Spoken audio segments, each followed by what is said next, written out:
Alors, imagine que tu travailles dur depuis des années. Tu économises chaque euro que tu peux. Mais au final, ton compte en banque ne reflète pas du tout tes efforts. Si ça te parle, reste jusqu'à la fin de cette vidéo, parce que je vais te révéler les 3 erreurs financières monumentales que 90% des gens font sans même s'en rendre compte, et qui leur coûtent littéralement des dizaines de milliers d'euros sur leur vie entière. Je m'appelle Money Dating, et sur cette chaîne, on décortique ensemble les stratégies financières que les riches utilisent pour s'enrichir encore plus, pendant que nous, on reste coincés dans nos habitudes qui nous appauvrissent. Aujourd'hui, je vais te montrer exactement pourquoi tu ne progresses pas financièrement et surtout comment corriger le tir dès maintenant. Mais avant de commencer, mets un petit pouce bleu si tu veux vraiment changer ta situation financière cette année. Ça me motive énormément à continuer à partager ce type de contenu avec toi. Alors, la première erreur qui tue littéralement ton patrimoine, c'est de laisser ton argent dormir sur ton compte courant, ou pire, sur un livret A qui rapporte des miettes. Tu te dis peut-être que c'est prudent, que c'est sécurisé, mais en réalité, tu es en train de perdre de l'argent chaque jour qui passe. Laisse-moi te donner un exemple concret qui va te faire réaliser l'ampleur du problème. Supposons que tu aies 10 000 euros qui traînent sur ton compte courant depuis 5 ans.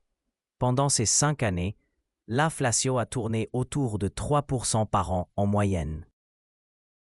Ça veut dire que ton pouvoir d'achat a diminué de presque 15%. Tes 10 000 euros d'aujourd'hui valent en réalité moins de 8 500 euros en pouvoir d'achat d'il y a 5 ans. Maintenant, imagine que tu aies placé cette même somme dans un simple fonds indiciel qui suit l'évolution du marché boursier. Avec un rendement moyen de 8% par an, tes 10 000 euros seraient devenus plus de 14 700 euros.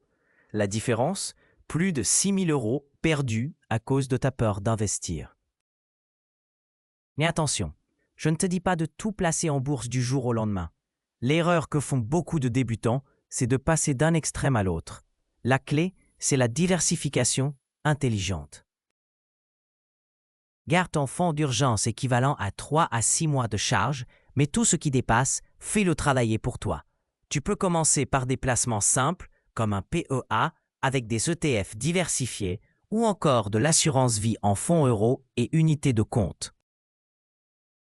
L'important, c'est de commencer maintenant, même avec 100 euros par mois. Le temps est ton meilleur allié en matière d'investissement. Passons maintenant à la deuxième erreur qui coûte une fortune à la majorité des gens. Et celle-ci est particulièrement vicieuse parce qu'elle se cache derrière des achats qui semblent justifiés sur le moment. Je parle du syndrome de la lifestyle inflation, ou en français, l'inflation du train de vie. Voici comment ça fonctionne dans la pratique. Tu obtiens une promotion, ton salaire passe de 2 500 à 3 000 euros net par mois. Génial! Tu te dis que tu vas enfin pouvoir économiser ces 500 euros supplémentaires chaque mois. Mais qu'est-ce qui se passe en réalité? Tu déménages dans un appartement un peu plus grand et plus cher. Tu changes de voiture pour quelque chose de plus récent. Tu sors plus souvent au restaurant. Tu t'achètes des vêtements de meilleure qualité. Au final, 6 mois plus tard, tu te retrouves à économiser exactement la même somme qu'avant, voire moins. Ces 500 euros supplémentaires se sont évaporés dans une série de petites décisions qui semblaient logiques individuellement, mais qui collectivement ont complètement annulé l'effet de ton augmentation. Le problème, c'est que cette tendance se répète à chaque amélioration de tes revenus.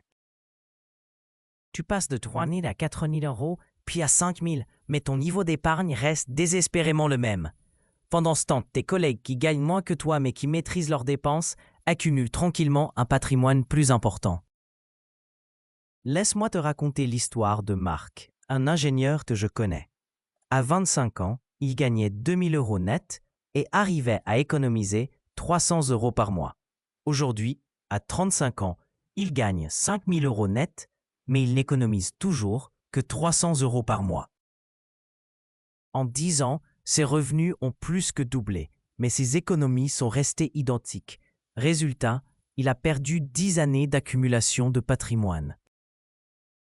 La solution pour éviter ce piège, automatise ton épargne à chaque augmentation. Dès que tes revenus progressent, programme un virement automatique qui capturent au moins 50% de cette augmentation avant même que tu aies le temps de t'habituer à ce nouveau niveau de vie. Par exemple, si tu passes de 2 500 à 3 000 euros, programme immédiatement un virement de 250 euros vers ton compte d'épargne ou d'investissement. Comme ça, tu améliores quand même ton quotidien avec les 250 euros restants, mais tu évites le piège de la lifestyle inflation totale. Maintenant, attaquons-nous à la troisième erreur, celle qui est probablement la plus coûteuse de toutes sur le long terme. Cette erreur, c'est de ne pas comprendre le véritable coût des dettes, particulièrement les crédits à la consommation et les cartes de crédit. Beaucoup de personnes se focalisent uniquement sur le montant des mensualités sans calculer le coût total de leur endettement. Elles se disent que payer 150 euros par mois pour leur voiture ou 50 euros pour leur télévision, c'est acceptable parce que ça rentre dans leur budget mensuel. Mais voici la réalité brutale. Un crédit au taux de 20 000 euros sur 7 ans à 5% d'intérêt te coûte en réalité plus de 23 600 euros. Ces 3 600 euros d'intérêt, c'est de l'argent perdu à tout jamais.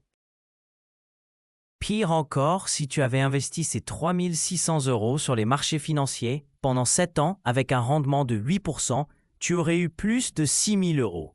La différence devient encore plus dramatique avec les cartes de crédit. Suppose que tu as un découvert permanent de 3 000 euros sur ta carte avec un taux de 18%. Si tu ne rembourses que le minimum chaque mois, il te faudra plus de 20 ans pour tout rembourser et tu auras payé plus de 7 000 euros d'intérêt. 7 000 euros qui auraient pu être investis et fructifiés pendant 2 décennies. Mais ce n'est pas tout.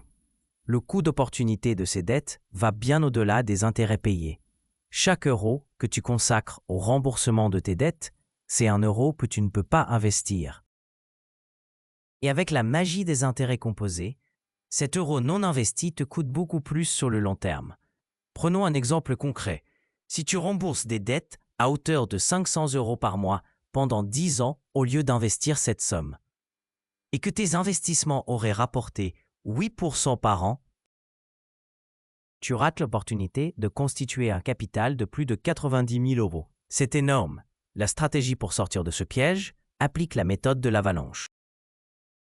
Liste toutes tes dettes par ordre décroissant de taux d'intérêt. Concentre tous tes efforts sur la dette avec le taux le plus élevé tout en payant le minimum sur les autres.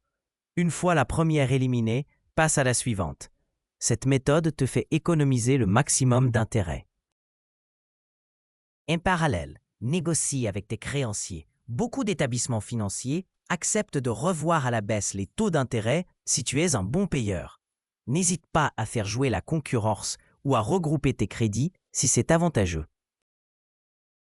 Maintenant, récapitulons ces 3 erreurs fatales qui t'appauvrissent silencieusement. Première erreur, laisser ton argent perdre de la valeur au lieu de le faire fructifier intelligemment. Deuxième erreur, augmenter tes dépenses au même rythme que tes revenus. Troisième erreur, sous-estimer le véritable coût de tes dettes et leur impact sur ton patrimoine futur. Si tu reconnais au moins une de ces erreurs dans ta situation actuelle, rassure-toi, tu n'es pas seul. La majorité des gens font ces erreurs parce que personne ne nous enseigne la littératie financière à l'école. Mais maintenant que tu es conscient de ces pièges, tu as le pouvoir de changer la donne. Commence par une seule action aujourd'hui. Couvre un PEA, automatise ton épargne ou établis un plan de remboursement accéléré pour tes dettes. Chaque petit pas compte et s'accumule avec le temps. Si cette vidéo t'a ouvert les yeux sur tes erreurs financières, mets un pouce bleu et partage-la avec quelqu'un qui en a besoin. Abonne-toi à la chaîne si tu veux continuer à apprendre les stratégies financières qui font vraiment la différence. Dans la prochaine vidéo, je te montrerai exactement comment construire un portefeuille d'investissement débutant avec seulement 100 euros par mois. N'oublie pas, ta situation financière actuelle ne définit pas ton avenir financier. À très bientôt pour de nouveaux conseils qui changent tout.